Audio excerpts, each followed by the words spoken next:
여러분 안녕하십니까? 금융계 사무과 이성호 교수입니다. 우리 1학년 은행텔라 실무원 5주차 마지막 강의 시간입니다.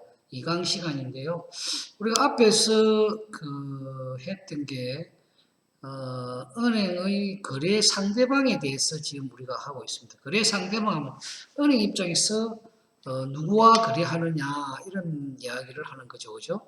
그래서 개인 우리가 반복해서 본다 그러면은 제가 중요하다고 이야기한 게 뭐죠? 자연인 우리 개인인 자연인과 거래하는 데 있어서는 원칙적으로는 제한이 없다. 는 것을 제가 강조했습니다. 원칙적으로 제한이 없다. 이 말에 여러분 주목해야 된다. 원칙적으로 제한이 없지만은 다만 종류에 따라서는 가입에 제한을 둘 수 있다 하는 것을 말씀드렸죠. 그죠? 그래서 대표적인 예가 당자 예금이라는 예금 종류가 있습니다. 당자 예금은 입출금이 자유로운 예금이다. 그죠? 입출금이 자유로운 예금의 경우에는 사업자 등록증을 가진 사람이 가입할 수 있다. 개인이 가입할 수 있는 게 당자 예금이다. 그래서 순수한 개인, 사업자 등록증을 소지하고 있지 아니한 개인은 가입할 수 없는 것이 당자 예금. 이와 같이 예금의 종류에 따라서 가입이 가능하고 안 하고 또 과거에 지금은 없어졌습니다만 어떤 게 있었냐면 과거에는 제가 은행 다닐 때는 제형저축이라는 저축성 상품이 있었어요. 그거는 저축성 상품이에요. 제가 예금의 종류는 크게 중요하겠습니다. 내가 분명히 시험을 낸다 했습니다. 예금의 종류에는 크게 두 가지로 나눈다. 하나는 입출금이 자유로운 예금이 있고 또 하나는 저축성 예금이 있다. 입출금이 자유로운 예금의 대표적인 것을 한 네 가지 들어본다면은 보통예금, 자유저축예금, 저축예금, 당자예금. 그 다음에 저축성 예금은 우리가 일정한 기간이 입출금이 자유롭다는 것은 내가 수시로 입금했다가 돈을 찾을 수 있다 하는 거고, 저축성 예금은 만기 특정된 기간이 지나야만이 찾을 수 있는 예금. 정기적금, 정기예금, 또 뭡니까? CD라고 양도성 예금증서, 또 RP라는 환매조건부 채권 이런 네 가지가 있습니다. 그 중에서 지금 없어진 게 제가 금방 조금 전에 지금은 없는데 이 네 가지는 있고 지금 제형주축이라는 게 내가 저축성 예금에 옛날에 있었어요. 지금 없습니다. 이게 뭐냐 하면은 이게 일반 직장 그렇게 급여 4대 보험에 가입된 급여를 받는 직장인들만이 가입이 가능하도록 이렇게 자격을 제한을 했어요. 왜냐하면 직장에 다니는 사람들에게 요 제형주축에 가입하면 세금을 하나도 안 떼요. 그러니까 아주 직장인들이 목돈을 마련할 수 있는 좋은 저축상품으로 국가에서 장려해서 제형저축이라는 것을 만들었는데 이걸 하다 보니까 국가 세금이 많이 줄어든단 말이에요. 이 세금을 아예 제로로 하는 상품이니까. 그래서 이걸 없앴습니다. 그게 굉장히 중요하겠습니다. 저번 시간에 한 걸 다시 한번 리바이벌 하는 겁니다. 그 다음 이제 제한 능력자, 금융 상대방의 제한 능력자는 내가 세 가지 종류가 있다 말씀을 드렸고, 그 다음 대리인과는 대리 업무를 은행에서는 할 수 있는 부분이 있는데 반드시 본인 하기를 해야 되는 경우는 어떤 경우냐? 예금의 중도 해지다 하는 것을 여러분 알아두라 했습니다. 그 다음에 외국인은 특별한 문제는 없고 다만 주소지가 여기에 없는 살고 있지 않는 비거주자 이런 사람은 외국한 은행과 거래한다 하는 것을 말씀드렸습니다. 그래서 이번 시간에는 여러분 법인과 5주차 마지막 시간인데요. 법인과 거래. 그럼 우리는 개인 또는 개인 사업자 일단 개인가인데 법인과는 그러면 거래를 어떻게 하냐. 이 법인은 여러분 주식회사 이런 게 법인이죠. 유한회사, 무한회사, 그다음 합자회사, 이런 게 법인이에요. 법인의 종류는 그런 게 있습니다. 주식회사가 있고, 무한회사가 있고, 유한회사가 있고, 합자회사. 이제 주주의 권리라든가 주주의 수에 따라서 이제 이렇게 종류를 나누는데, 일반적으로 우리가 법인 하면은 주식회사를 이야기하죠. 우리 주변의 대부분의 경우는 뭡니까? 주식회사가 대부분이다, 그죠? 주식회사가 대부분이에요.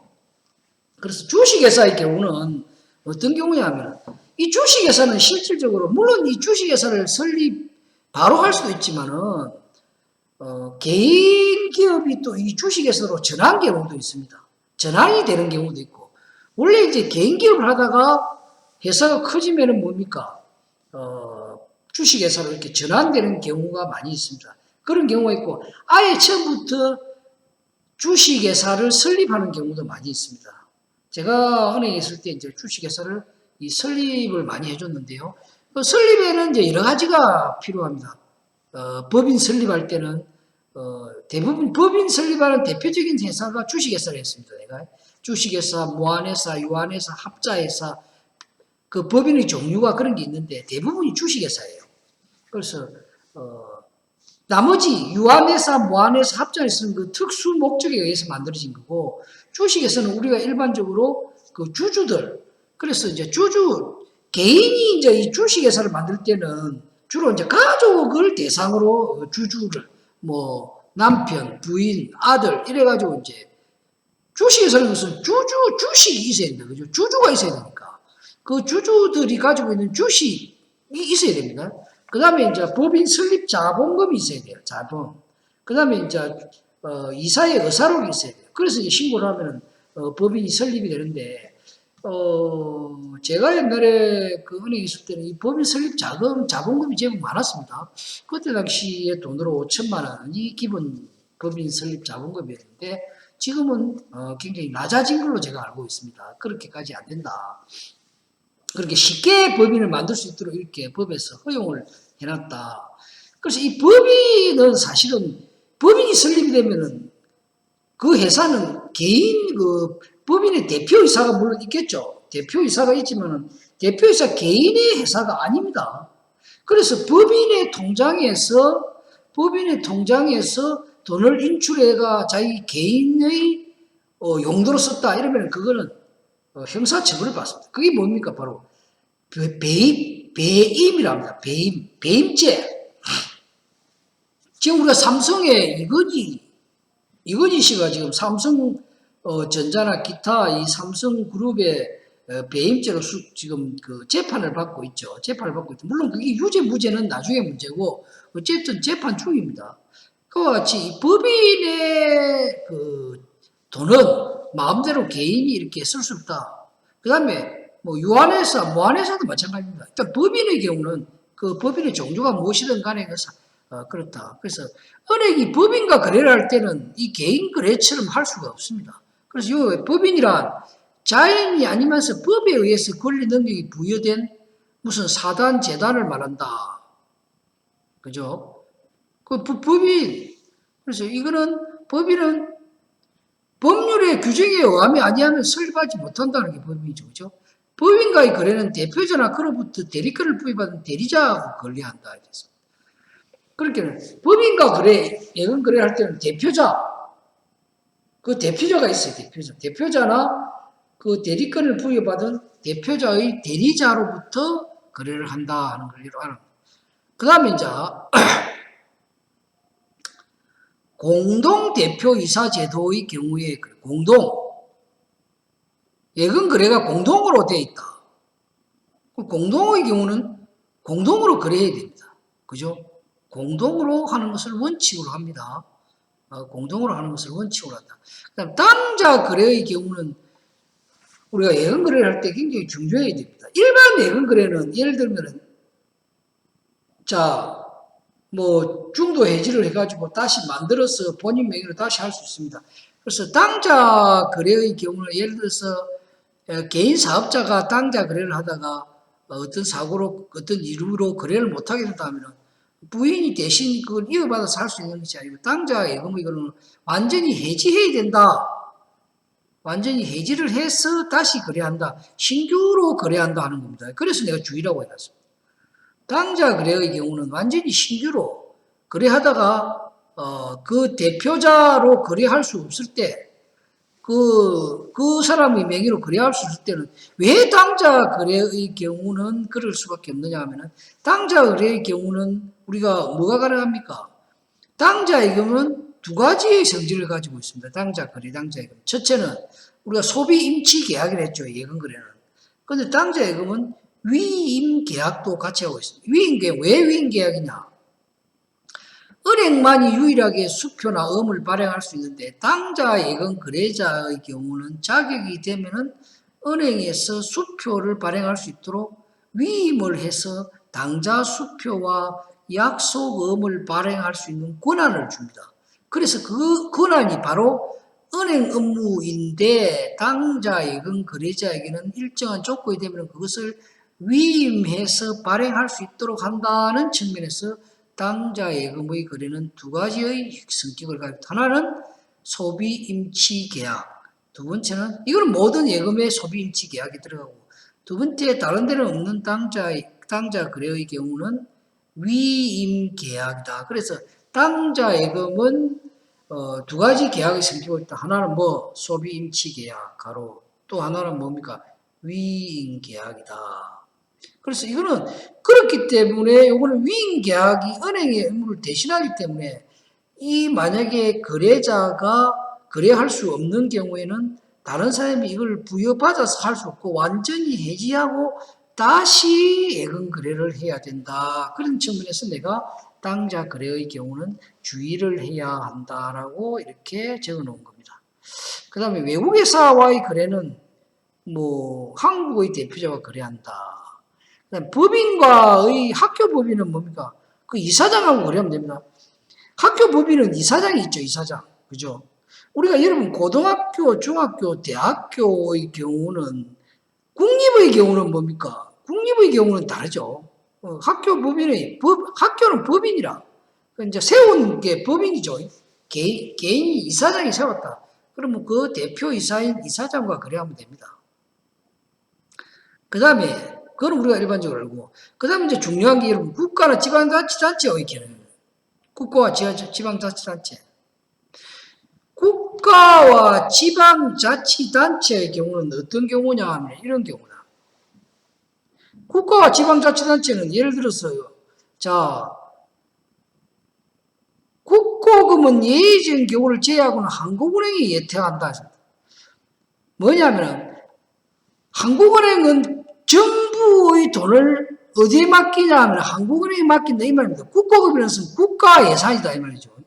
국가 예산은 예외적인 경우를 제외하고는 한국은행에다가 맡겨놓는다. 맡겨놓는데 이 글이 두 개가 되어 있습니다. 잘못됐습니다. 맡겨놓는데 그걸 한국은행이 모든 걸 다, 예를 들어서 자 우리가 여러분 벌금을 낸다. 내가 자동차 스티커 발부를 받아가지고 벌금을 내면은 여러분 그러면 한국은행 가서 내야 됩니까? 아니죠. 일반 은행에 가서 내죠. 왜? 국고금 수납 대리 업무를 일반 은행에다가 맡겨놨어요. 대리 업무를 줘놨습니다. 한국은행에서 일반인들을 상대로 거래하지 않죠. 거래하지 않기 때문에 다른 시중은행이나 지방은행에다가 한국은행이 하는 일을 위탁해놨어요. 맡겨놨어요. 그게 이제 국고수납 대리점 업무입니다. 그래서 거기에서 수납할 수 있습니다. 그런데 국가의 돈은 어디에 맡긴다? 일반은행에 맡긴다. 한국은행에 맡긴다. 일반은행에 안 맡깁니다. 한국은행이 국고금의 예탁 업무를 합니다. 그런데 그거 세부적인 수행사항은 일반은행에도 할 수 있도록 대리점 업무를 한국은행에서 위임해놨다. 이렇게 알면 됩니다. 자, 그래서 국가나 지방자치단체와 은행이 거래할 때는 누구하고 해야 되느냐? 자, 경상남도가 은행하고 거래할 때는 누구를 명의로 해야 되느냐? 경상남도 지사를 하느냐? 아니면 경상남도를 하느냐? 경상남도로 해야 된다. 이게 여러분 헷갈립니다. 시험에 내면은. 그럼 그러면 국가는 그러면 대통령하고 해야 되느냐? 아니죠. 만약 그럼 여기 이제 국고금을 한국은행에 맡겨. 그러면 우리나라 돈이 수천억이 된다. 한국은행에 맡길 때 누구 명의로 맡기느냐? 대한민국이라는 단체의 이름으로 맡겨야 되지. 대한민국 대통령이 문모 대통령이라 해서 문모 대통령 이름으로 예금을 할 수 없다 이 말이에요. 그래서 국가나 지방자치단체는 공공단체, 그 단체의 명의로 예금을 한다는 것을 여러분 기억해 주시기 바랍니다. 대신에 그 단체가 은행에 와서 뭐 국가가 일을 볼 수 있습니까? 도가 일을 볼 수 없으니까 뭡니까? 거기에 속해 있는 공무원을 출납원, 그 가서 일 보는 사람으로 지정을 해서 그 친구와 은행과 거래를 하는 겁니다. 그걸 우리가 출납원이다 이렇게.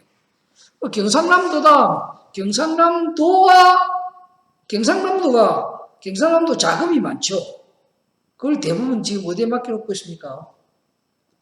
뭐 농협 이렇게 여러 군데 맡겨놓고 있습니다. 그럴 때 거래할 때 예금주가 경상남도다 말이지. 도지사 누구누구 이게 아니라는 겁니다. 경상남도다. 대신에 거기에 경상남도가 거래를 못하니까 뭡니까? 거기에 공무원을 도지사가 지정해서 네가 은행에 가서 일을 봐라. 그것을 우리가 출납원이다 이렇게 이야기해요. 그 출납원을 거래 상대방으로 한다. 무슨 말인지 알겠죠? 여러분 기억해 두시기 바랍니다.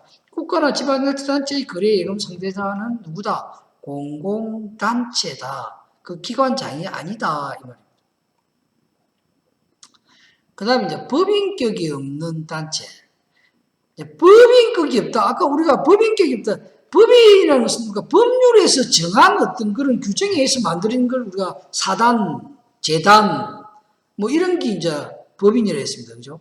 그러니까 법인격이 없다면은 법에서 어떤 자격을 부여하지 않는 저 개인적으로 만든 게 법인격이 없는 겁니다. 예를 들어서 우리 동창회 만들었다.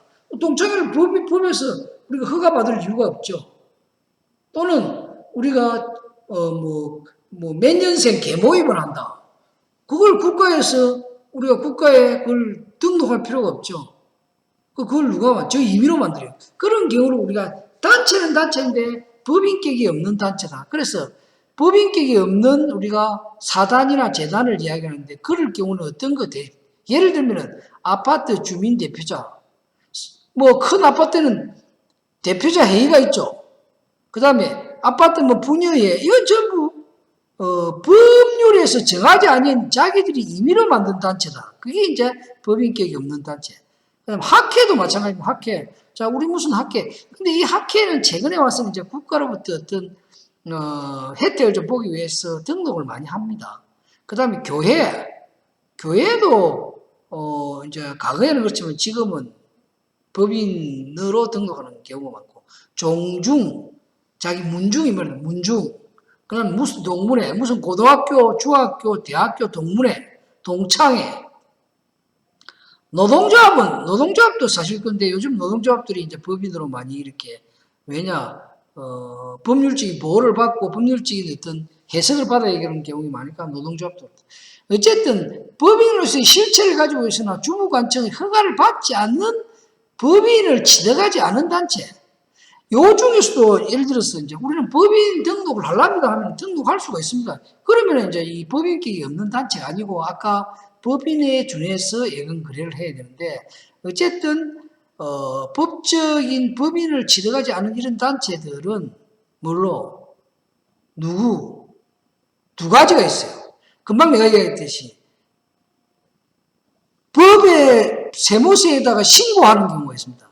법인으로서 등록은 안 해도 세무서에 신고를 하면은 그 법인 번호를 줘. 그 고유 번호를 부여받으면은 그 고유 번호를 부여받은 번호와 대표자 이름을 합니다. 예를 들어서 자 우리 계모임 몇 년생 계모임을 하는데 거기에 이제 이름 가지고 우리 세무서에 가서 번호를 부여받고 싶다면 번호를 부여해 줘요. 간단해요 서류가. 그럼 그 번호와 우리 계모임의 회장 이름으로 거래한다 이 말입니다. 알겠습니까? 그렇지 않으면 누구 명의로 해야 된다? 회장 개인의 주민등록번호로 거래를 해야 돼요. 자 여기서 차이점이. 그래서 이 법인격이 없는 단체와의 거래에 있어서 굉장히 중요한 게 주의가 필요하다. 내가 이거 여러분 잘 이 두 가지 경우입니다. 자, 그래서 우리가 TV에 보면은 무슨 뭡니까? 개주가 돈을 수십억을 가지고 도망을 갔습니다. 뭐 이런 경우가 있습니다. 그래서 그 TV에 그게 바로 뭡니까? 계모임, 아까 내가 했죠. 계모임 법인격이 없는 단체와 거래하는 거라. 그런 경우는 법인 번호를 신고를 하지 않았으면은 그 회장의 개인 이름, 주민등록번호로 거래를 하는 거예요. 이 뒤에 부분이죠. 그러면 뭡니까? 그렇게 이제, 그럼 보통 이런 경우가 있죠. 우리가 계모임을 하거나 동창회를 할 때에 통장은 회장 명의로 만들고, 그죠? 회장의 개인 주민등록번호로 개인으로 만들고, 통장과 도장을 누구로 줍니까? 정부로 준다고 그죠? 그래서 정부가 관리를 하죠, 물론. 그러니까 회장이 그걸 갖고 어떻게 할 수 없지 않을까 생각을 하는데, 금방 제가 말씀드린 대로 우리가 TV에 보면 도망간 이유는 뭐냐? 그 법인이 세무서에 신고를 한 그 번호로 그 사람 이름으로 하면은 이거는 그런 일이 일어날 수가 없어요. 그런데 그렇지 않고 법인 대표자의 개인 주민등록번호로 예금 통장을 만들어서 정부를 줬을 때는 이거는 정부가 가지고 있는 통장과 도장은 이 사람의 개인 통장과 도장을 가지고 있는 것이나 똑같다. 그래서 예를 들어서 이 사람이 제가 서울에서 계모임을 하는데 굉장히 악한 마음 먹고 내가 이거 매덕 있으니까 갖고 도망가야 되겠다 하면은 자 지방에 내려와 가지고 그 은행 다른 지점에 와 가지고 또는 그 은행 그 지점에 가서 아 이것이 내 개인 거니까 내가 주민 통장을 다시 만들고 통장과 도장을 잃어버려서 다시 만들게요. 이거 다시 만들어가 자기가 통장과 도장을 다시 만드는 걸 가지고 돈을 찾아서 날라가 버리면은 어떻게 되느냐? 앞에 처음에 만들었던 통장과 도장을 정부가 가지고 있죠. 그 정부는 통장과 도장을 분실, 사고 신고 난 앞에 통장을 가지고 있는 거예요. 아무 필요 없는 통장과 도장을 가지고 있는 거지. 그렇게 이 사람이 통장과 도장을 새로 통장과 도장으로 새로 만들어서 돈 빼가고 나서 아무 필요 없는 통장과 도장을 가지고 정보가 있는 셈이가 되는 거죠. 그러면 이제 이거는 언제 합니까? 다음에 모임을 할 때 뭐 돈을 빼거나 할 때 그때 알 수가 있는 거죠. 한동안은 모르는 거야. 그냥 가지고 있는 거야. 그 아무 필요 없는 거를. 그 회장은 벌써 돈 찾아가고 외국으로 도망가 버렸는데. 그래서 법인격이 없는 사단과 거래할 때는 이 대표자와 고유번호로 반드시 거래를 해야 되지. 그렇지 않고 개인의 주민등록 번호로 개인 그 회장의 개인 명의로 하면은 이런 큰 사고가 날 가능성이 많다. 여러분 이해가 되죠? 그래서 이런 경우입니다. 예를 들면은 제가 대표적인 게, 자 제가 우리 동네 여기 살러 왔더니 우리 마을에서 자 우리 청년회를 결성합시다. 그 이제 우리 그 이교수가 또 은행에도 있었고 하니까 돈을 좀 관리하기 위해서는 종부를 해주세요. 그래서 이제 돈이 있어서 그 통장을 그 신고를 안 하다 보니까 뭔가 내 개인 명의로 통장 거래를 해가지고 내가 회장이었죠. 내 개인 명의로 통장 해갖고 종부를 줘놨어. 그러면 지금 내가 가만 보면은 정부가 거기서 돈을 빼고 입금하고 하는 게 내 핸드폰으로 전부 연락이 다 와요. 아닌 말로 지금 여기 돈이 많이 없어. 여기 돈이 만약에 매덕이 있다. 내가 악한 마음을 먹고 제가 가가지고 내가 이 통장 도장을 분실했는데 다시 만들게요. 만들어가지고 돈 찾아서 갚으려면은 지금 우리 정부가 가지고 있는 통장 도장은 아무 필요 없는 통장 도장을 가지고 있는 거예요. 여러분 아시겠습니까? 그래서 계모임이나 우리가 TV에 보면은 했는데 개주가 도망을 갔다 어쨌다 하는 게 바로 그겁니다. 그 개주가 통장과 도장을 가지고 있지 않겠죠. 분명히 거기에 정부가 있습니다. 정부가 가지고 있어. 왜? 사고를 방지하기 위해서. 그런데 바로 이런 법인격이 없는 단체와 거래할 때는 이런 문제가 있다. 그래서 반드시 법인으로 등록은 안 하더라도 세무서에 신고를 해서 고유번호를 부여를 받아서 그 고유번호로 거래를 하는 것이 맞다. 여러분 아시겠죠? 여러분 알아야겠단 말이에요.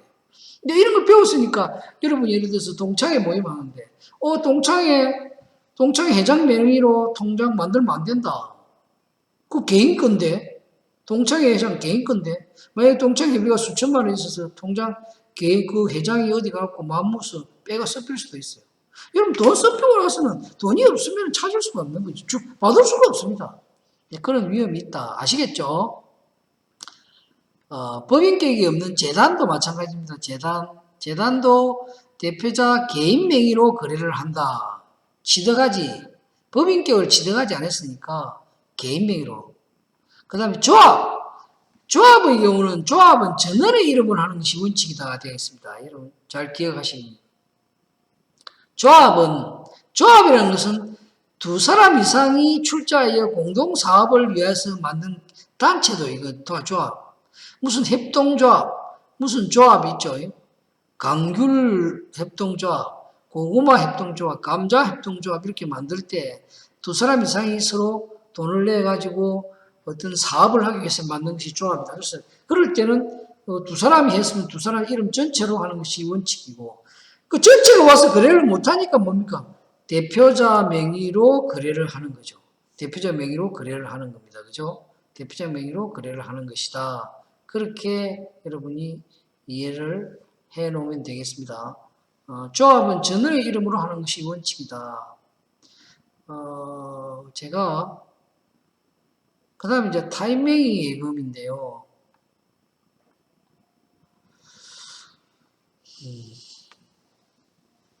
자, 타임명의 예금. 타임명의 예금이라는 게 여기는 뭡니까? 예금주와 거기에 들어있는 돈의 주인이 다른 것이 타임명의 예금이죠. 그렇게 타임명의 예금은 예금주가 실질적인 예금주가 다른 예금이다 하는 것은 돈 주인과 통장 주인이 다르다 이 말입니다. 쉽게 이야기하면 타임명의 예금은 예금주는 A 되어 있는데 돈의 실질 주인은 B 있단 말이에요. 그런데 지금 금융실명제 하에서는 어느 금융기관에서는 A 사람 B 돈을 A가 예금할 수 없도록 되어 있어요. 은행 직원이 이걸 알아서 하면 절대 안 됩니다. 그런데 말을 안 하면 알 수가 없죠. 이 돈이 누구 건지 그거 알 수가 있습니까? 전혀 알 수가 없는 겁니다. 그죠? 이 돈이 누구 건지 알 수가 없단 말이죠. 그런 경우에 타임명의 예금인데 어쨌든 금융실명제 이후에는 계약 당사자의 실명을 확인한 명의인을 예금 계약의 상대방. 그러니까 금융실명제 1993년 8월 23일 이후에 예금 계약을 한 것은 은행은 무조건 뭡니까? 실명 확인을 한 사람을 예금 계약의 상대방. 실명 확인한 사람. 금융실명제 이후 1993년 8월 23일 이후에는 실명 확인을 한 우리가 주민등록증으로 가서 통장을 만든 사람. 그게 실명 확인한 거죠. 그 사람을 예금주로 본다. 그 다음에 이제 합의 차명이라고 했어. 두 사람이 의논해가지고 돈이 있어. 돈이 있는데 두 사람이 의논해서 네 이름으로 해라. 그럴 때는 뭡니까? 이거는 금융기관이 모르죠. 두 사람이 합의가 할 때는 이 합의 차명은 금융기관이 차명인지 아닌지 모릅니다. 그냥 이거는 예금주가 자기 주인이라고 은행은 생각합니다. 대신에 두 사람 간에는 합의 차명이다. 그걸 합의 차명이다. 둘이서 의논해가지고 둘이 공동으로 돈이 한 해 2천만 원씩 돈을 적게 해놓으면 예금 금리가 작으니까 돈을 합하자 4천만 원 했어. 그럼 두 사람이 이름으로 공동 예금으로 하면 되는데 그게 귀찮으니까 한 사람 이름으로 우리 하자. 그런데 그거를 이 반원 예도이라면 은행이 안 만들어줍니다. 그렇게 두 개 다 네 돈이라 하고 네 이름을 만들어라 하는 게 뭡니까? 합의 차명이다. 그래서 은행은 그걸 모릅니다. 만약에 은행이 반 정도가 다른 사람 거다 하면 은행은 그걸 받으면 안 됩니다. 받으면 금융실명제법에 위배됩니다. 그래서 3년 이하, 3천만 원 이하의 벌금에 처합니다. 엄청나게 큽니다. 그 다음에 도용 차명은 뭐냐? 다른 사람 이름의 명의를, 다른 사람의 이름을 도용하는 거죠. 이거는 이제 금융실명제 하에서는 도용 차명은 있을 수가 없겠죠. 내가 개똥이 이름으로 통장을 만든다, 안 된다 말입니다. 우리가 앞에서 얘기했죠. 금융실명제법에서는 이 도용 차명은 거의 없다. 이렇게 이야기할 수 있습니다. 자, 예금주를 결정하는 것은, 자, 금융실명제 이전에는 실질적인 돈의 주인이 예금주라. 이름은 개똥이가 되어 있더라도 실질적인 돈의 주인이 소똥이다 하면 소똥이가 주인이라는 거죠. 그러니까 실질적으로 지배하는 사람이 금융실명제 이전에는 개똥이었다. A였다. A 이름으로 통장이 만들어지는데 그 돈 주인이 B이다. 은행은 누구를 주인으로 본다? B로 주인으로 보는데 인정해 줍니다. B를 인정해 주는데 실질적으로 지배한다는 것은 그 통장을 여기서 실질적인 지배라는 것은 돈의 주인이 누구다, 통장 주인이 누구다 그 말이 아닙니다. 여기는 바로 실질적 지배라는 것은 통장과 도장과 비밀번호를 알고 있는 사람, 그 사람이 실질적인 지배자죠. 예금을 실질적으로 지배하는, 통장을 가지고 있고 도장을 가지고 있고 비밀번호로 아는 이런 사람이 금융실명제 이전에는 실질적인 주인이다. 그런데 금융실명제 이후에는 뭡니까? 아까 제가 말씀드렸죠. 주민등록증을 통하여 실명 확인을 한 예금주, 실명 확인을 한 사람을 금융실명제 이후에는 예금주로 한다. 자, 은행은 타이밍 예금을 알선중재에 ABS는 안 된다. 아까 내가 잘못 이야기했네요. 5년 이하의 진역 더 중요합니다. 여러분 기억하시고 5년 이하의 진역, 5년 이하의 진역 5천만 원 이하의 벌금에 처합니다. 은행 직원이 이게 타이밍이다. 어떤 사람이 돈을 가지고 왔어. 돈을 5억 갖고 왔어.